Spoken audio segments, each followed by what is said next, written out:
அவருக்கு என்னாச்சு? 2 பேரையும் சஸ்பெண்ட் பண்ணியாச்சு. சஸ்பென்ஷன் பண்ணால் மட்டும் பத்தாது, அதுக்கு மேலே ஏதாவது பண்ணணும். எதுக்கு கடுமையான ஆக்ஷன்லாம்? இவங்களுக்கு சின்னதாக ஏதாவது பண்ணாலே போதும். நான் ஏதாவது செஞ்சேன்னா உடனே மக்கள் சொல்ல ஆரம்பிச்சிருவாங்க, உஸ்மான் பழி வாங்குறாருன்னு.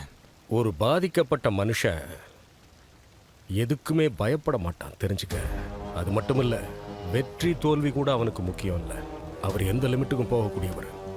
முதல்ல ஒலிச்ச அந்த குரல் ஒரு புரட்சியா மாறுறதுக்கு முன்னாடி நாம நடவடிக்கை எடுத்தாகணும். நான் அவர் மேல ஒரு கண்ணு வச்சுக்கிறேன், நீங்க கவனமா இருங்க. நான் உன்னை முழுசா நம்புறேன். என்ன செய்யணுமோ அதை செஞ்சுறேன். அதுதான் யமுனை நதி. அதை பார்த்துருக்கிறது தான் மகதப் கார்டன். நீங்க அந்த நதியில குளிக்க விரும்புறீங்களா? விஷ்ணு சார், ம்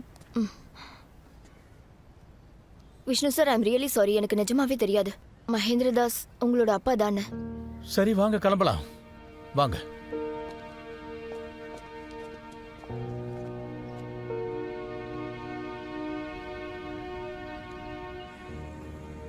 உஸ்மான் இதை தான் எதிர்பார்த்தாரு. இனிமேல் நீங்கள் பிரசிடென்ட் எலெக்ஷனில் நிற்க முடியாதுல்ல. இதை அவர் வாய்ப்பாக எடுத்துக்கிட்டு இதை சரியாக பயன்படுத்திட்டார். அடுத்து என்ன செய்யலான்றதை பற்றி நம்ம யோசிப்போம். என்கிட்ட ஒரு ஐடியா இருக்கு. நாளைக்கு நம்ம அசோசியேஷன் ஆஃபீஸுக்கு போகலாம். உஸ்மானுக்கு ஒரு மன்னிப்பு கடிதம் கொடுத்துருவோம். அட என்ன சொல்கிறீங்க மனோஜ் அண்ணா? மன்னிப்பு லெட்டரா? வீடியோ ரொம்ப வைரல் ஆயிடுச்சு. இவர் ரொம்ப அவமானப்பட்டிருக்காரு. இவர் வேலை போயிடுச்சு. அப்புறம் இந்த உஸ்மான் இப்போ பிரசிடென்ட் ஆயிடுவார். அண்ணனுடைய முகத்தையே பார்க்க முடியல. மன்னிப்பு கடிதம் கொடுக்கணுமா? மன்னிப்பு கடிதம்லாம் வேலைக்கு ஆகுதுண்ணே. அப்போ என்ன பண்ணுறது? நாம் என்ன தான் பண்ண போகிறோம்? இப்படியே சும்மா உட்காந்துருக்க போகிறோமா? உங்க 2 பேரையும் யார் சும்மா உட்காந்துருக்க சொன்னாங்க? நான் எந்த நிலைமையிலேயே மன்னிப்பு கேட்கறதா இல்லை, கேட்க மாட்டேன். என்னால் எதுவும் யோசிக்க முடியல. அண்ணா, நீங்க என்ன யோசிக்கிறீங்க?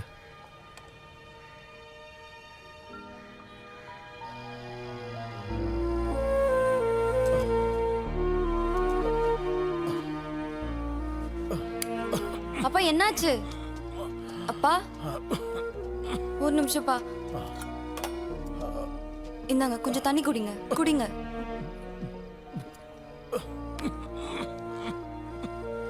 ஒன்றும் இல்லை, ஒன்றும் இல்லைப்பா, ஒன்றும் இல்லை.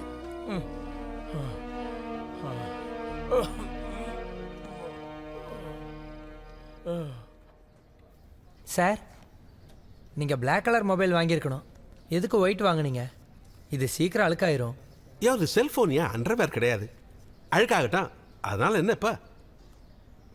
பாத்தியா என்னோட செல்ஃபி? பியூட்டிஃபுல். சார் கேமரா நல்லா இருக்கு சார். அப்படியா? ஆமாம் சார். என்ன ரேட்டு தான் கொஞ்சம் ஜாஸ்தி. சசிகாந்த் சார் வணக்கம். அடடே, வாங்க வாங்க வாங்க. இவர் தான் விஷ்ணு சார். வாங்க சார், வாங்க வந்து உட்காருங்க. வழி விடுங்க, தூபே ஃபைல போய் முடிங்க. சரிங்க சார். வாங்க வந்து உட்காருங்க சார், உட்காருங்க. ஓகே, வாங்க இப்படி வந்து உட்காருங்க. வாங்க.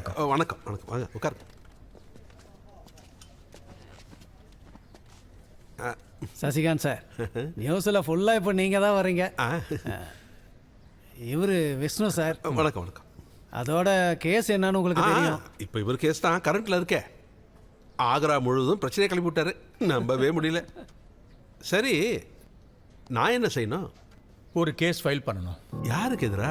ஷாஜஹானுக்கு எதிராவா? ஷாஜகானுக்கு எதிராக இல்லை. அப்புறம் சரித்திரத்தை மாற்றி எழுதினவங்க மேலே தான். யார் தப்பான கதையை திரிச்சாங்களோ அவங்க மேலே. தவறான கருத்துக்களை திணிச்சதுக்காக, தேசத்தோட மக்களை திசை திருப்பினதுக்காக. இவர் பெரிய புரட்சி செய்ய போற மாதிரியே பேசுறாரு. ஆனா விஷ்ணு சார், இந்த மாதிரி பேச்சுக்கள்லாம் சட்டத்துக்கு முன்னாடி எடுபடாது. அதுக்கு நம்ம கிட்ட ஆதாரங்கள் இருக்கணுமே. அது இருக்கா? ஆமா இருக்கு. என்ன? நான் தாஜ்மஹாலோட கைடா 25 வருஷமா வேலை பார்த்துக்கிட்டு இருக்கேன். இதுவரைக்கும் நான் கேட்ட கதைகள் படி தாஜ்மஹாலுக்கு அடியில பல சேம்பர்ஸ் இருக்கு. அதோட அதுவும் மூடப்பட்டிருக்கு.